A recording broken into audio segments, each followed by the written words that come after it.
Hi everyone, Srijana here again. I'm back to UC Berkeley, starting my last semester as I did my study abroad program in Australia. Here I'll be reflecting on overall journey and sharing about my overall experience. First thing, was it fun? It was really fun. Was it worth it? Definitely, I think it was worth it, and I would recommend it to every student out there who's considering to do a study abroad program throughout the world. If I have to say that I did my study abroad in Canberra, but I was kind of attracted to a few other cities in Australia, such as like Melbourne. It felt a really vibrant city and it feels lively day and night. Another why I would recommend study abroad is like for me, I happen to find my community. Like I happen to make a lot of friends out there in the university. It just I felt like it brought up the side of me that I had never seen before while doing schooling out here in my home university or while staying in my permanent like home country.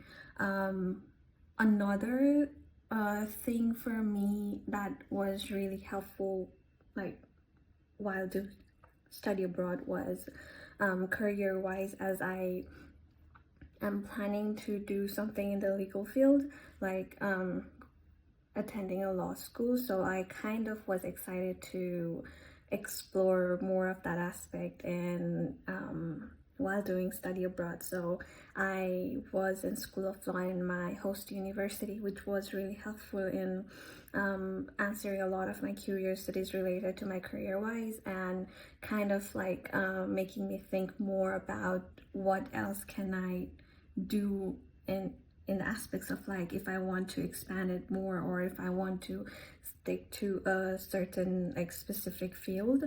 I think in overall it was definitely worth it for me, and it is definitely recommended to everyone out there. Hi guys, it's Dennis again. I'm back this time on the Oregon coast, actually with a bunch of my friends that I met in New Zealand. And I think the question that I'll tackle is, what do you learn the most about yourself when you were abroad? For me, New Zealand was as far away from home as I could ever get. If you draw a straight line through the planet, you end up around the Czech Republic, which is where I'm from. And like the idea that if I could make it there, if I could make it in New Zealand as far away from home as I've ever been, then I could make it absolutely anywhere. And I did. I succeeded. I got out of the box. I did what I wanted to do, made a ton of awesome friends, had great experiences, and, led myself in a way that I thought was awesome and I'm very proud of. If I could do that in New Zealand, then I can do it anywhere. And I think that's the greatest part of studying abroad. You're throwing yourself into a place that you've never been before most of the time. Throwing yourself into a place where, you have no basis, no home, and you have to make yourself at home there. That's the greatest part about it. And that's what I'm most proud of. So, one last beautiful view for these videos. Thank you for coming along for the ride. Appreciate it. Send us out. Hello everyone, it's Ginger here. I'm back from New Zealand at the University of Auckland. I had such an incredible experience and I really, truly, highly recommend it, especially if you're somebody who maybe feels a little bit overwhelmed with the study abroad experience and going to a new country. New Zealand, although there's so much to see, I didn't even get to see everything that I wanted to see, but it does feel a little bit tighter knit and it is English speaking, so it does ease the nerves a little bit. However, I think that going anywhere to study abroad is such a great opportunity to take, and I haven't heard a negative experience from any of my friends, or even before I left, I hadn't heard a negative experience from anyone, because I really don't think it's something that most people regret.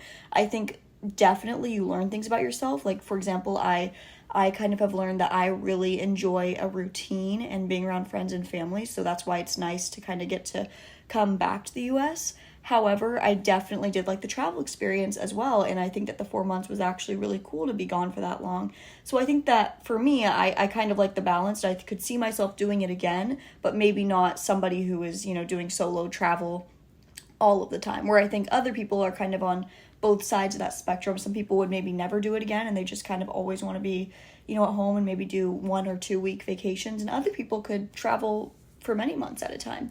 So I think that no one really usually regrets the experience. I think that they just learn what's for them and what's not. But yeah, I've actually stayed in contact with a bunch of the people that I met, especially some of the people from France, just through Instagram DMs, and they've been sending me little vlogs, and I'm on some of their close friend stories, and I'm going to send them a few vlogs after, actually.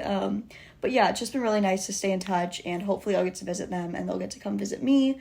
But yeah, I definitely have become a little bit more of a social person. Not to say I wasn't before, I definitely was, but I would say I was a bit more introverted, and the study abroad experience kind of forces you to step out of your comfort zone, which I think is a really cool skill, and just take on opportunities, in places and with people that you've never met before. So I think that's a really cool part of it.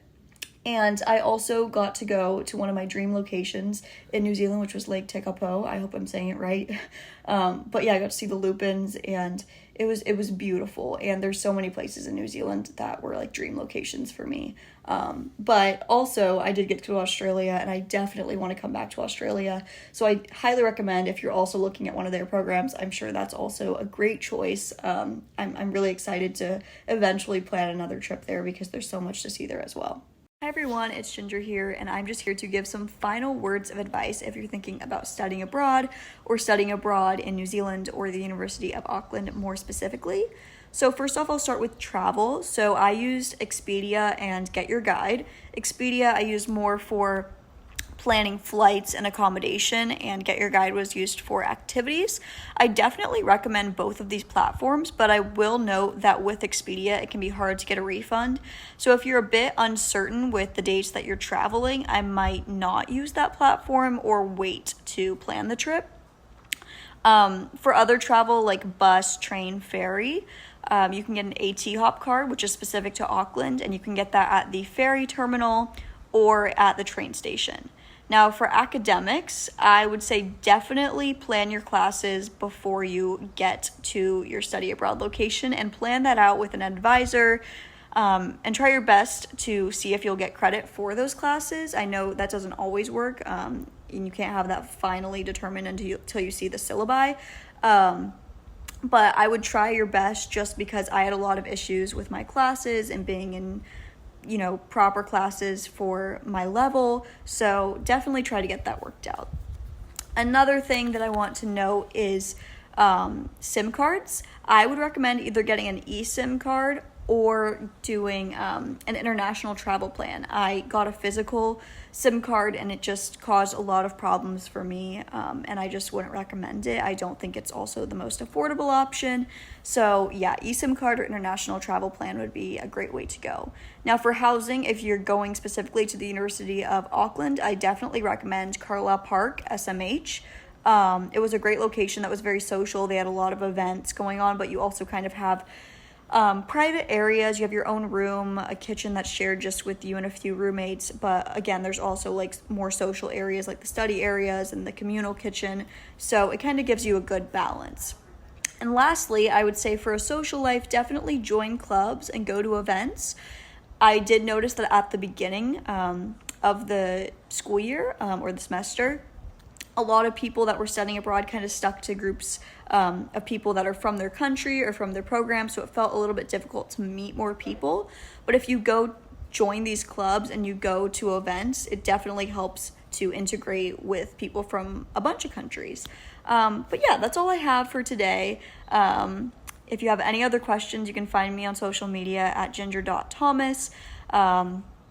And if you see me on campus, I'd be happy to answer any other further questions. So yeah, thanks so much, and good luck with your study abroad.